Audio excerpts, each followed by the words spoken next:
में, द्वेष में, इन सबों में पड़े रहेंगे तो ये जबरदस्त बांधने वाली चीज है, जीव को बांध देता है और ऐसा जीव जकड़ जाता है कि फिर सुख का मुंह नहीं देख सकता है। इसलिए सदगुरु महाराज कहते हैं, भाव बंधन कर जबर संघाती।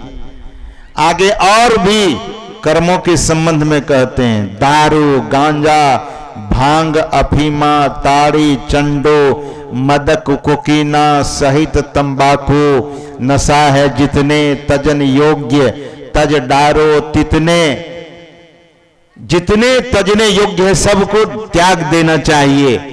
और सदगुरु महाराज कहते हैं, मांस मछलियां भोजन त्यागो, सतगुण खान पान में पागो। मांस मछली कोई खाता है तो उसका त्याग कर देना चाहिए। आप लोग यहाँ जितने सत्संगी बैठे हैं, मैं समझ रहा हूं और देख भी रहा हूं, इस सत्संग में बहुत दूर दूर से भी लोग आए, यहां तक कि झारखंड से भी लोग आए। सज्जनों, मांस मछली अंडा को त्याग करने के लिए महापुरुष कहते हैं। क्यों?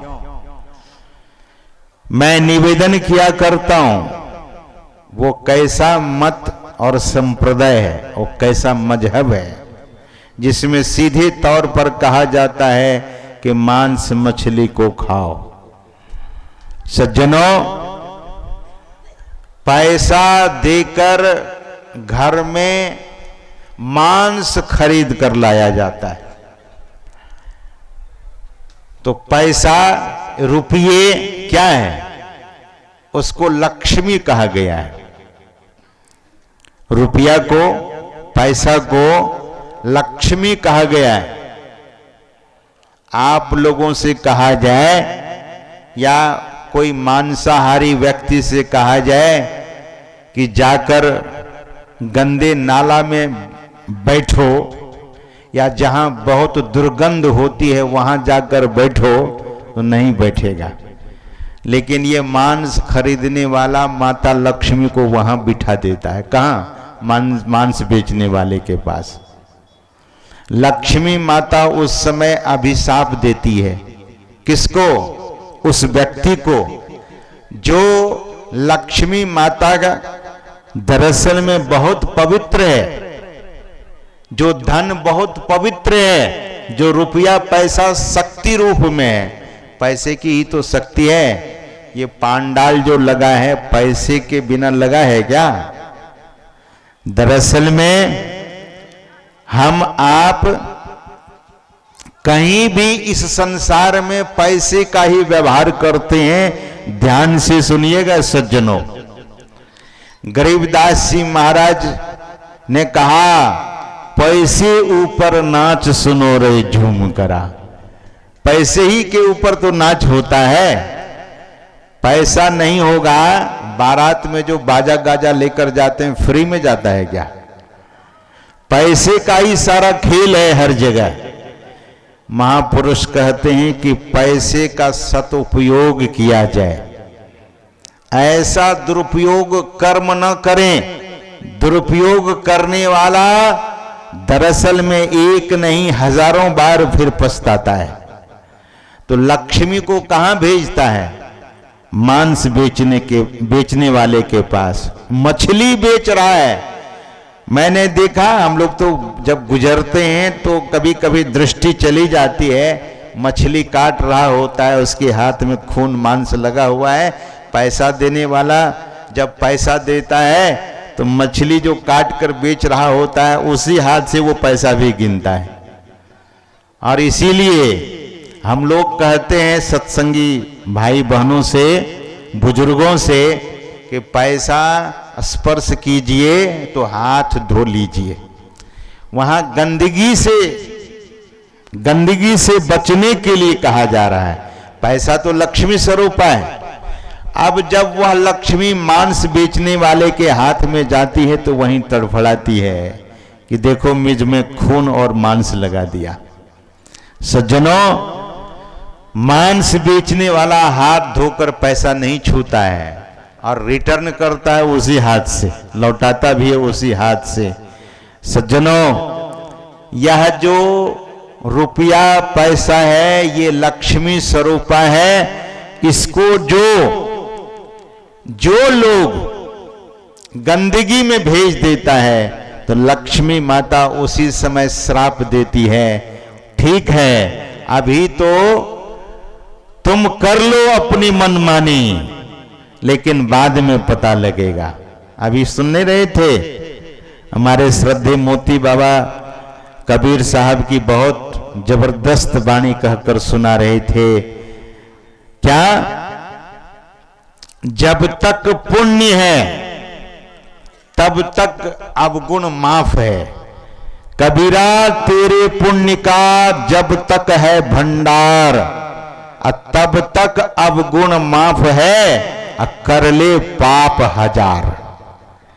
कबीर साहब कहते हैं तेरे पुण्य का भंडार जब तक है तब तक तो अवगुण माफ है, और जैसे ही पुण्य का भंडार नष्ट होगा तब धरे जाएंगे।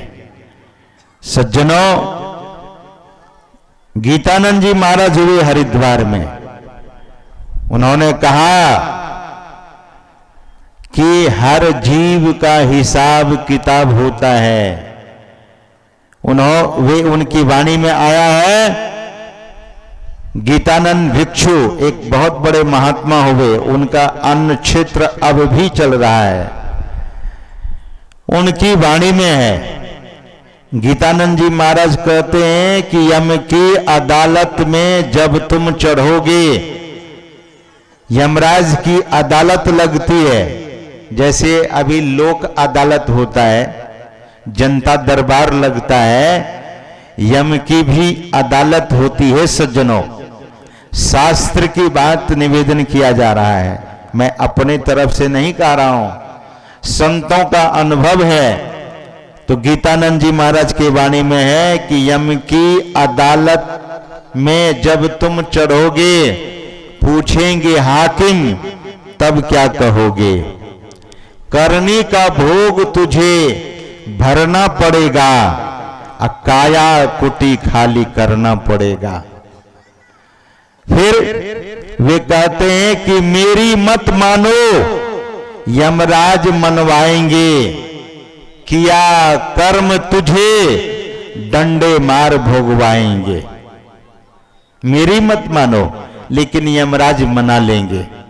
इसीलिए महापुरुष कहते हैं कि दुष्कर्म से छूटने के लिए, ये छूटेंगे कैसे?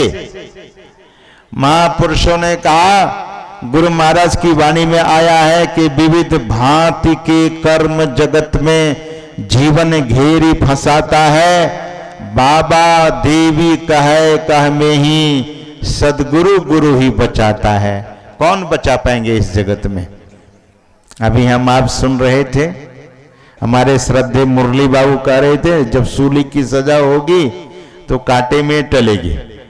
छोटी सी, यानी छोटी सी सजा मिलेगी, बड़ी, लेकिन सदगुरु की शरण में आएंगे, भक्ति करेंगे तब, ऐसे नहीं।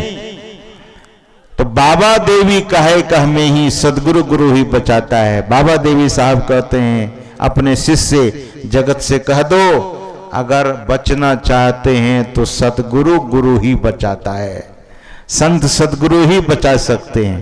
कैसे बचेंगे? कभी कभी सदगुरु महाराज कहा करते थे कि अपराधी लोग दूसरे देश भाग जाते हैं तो पुलिस उसे पकड़ नहीं सकती है। नदी किनारा घर किया, कर्जा करी करी खाए, कर्जदार जब मांगन आवे तो घुसक नदी में जाए। वो कौन सी नदी है? कर्म बहुत तो हो गया है जीव से, लेकिन अब माफ कैसे होगा, अब समाप्त कैसे होगा? तो एक ही उपाय है। क्या है वह उपाय? वह सदकर्म। और वह कर्म ऐसा है, गुरु महाराज ने कहा कि ध्यान करने बैठो तो सब कुछ से हट जाओ, एक, केवल एक ही एक रह जाए।